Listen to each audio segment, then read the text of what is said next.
How would you describe the feeling of being a P-pop soloist? It's hard because nasanay ako na kasama ko yung mga kagrupo ko. Pagod na ako kumanta, sasaluhin nila ako.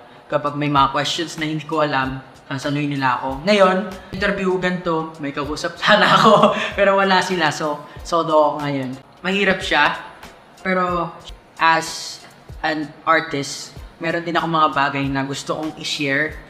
Mga inner thoughts ko, yung mga bagay talaga na gusto ko rin ipakita sa mga tao. Yung side ko na hindi nila nakikita kapag nasa grupo ako.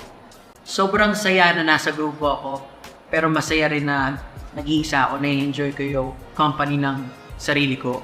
Ayun din, yung mga kanta na nagagawa ko, talagang mga experiences ko in life and mga currently na bagay na hinaharap ko. Mahirap siya pero masaya, very fulfilling, very rewarding din.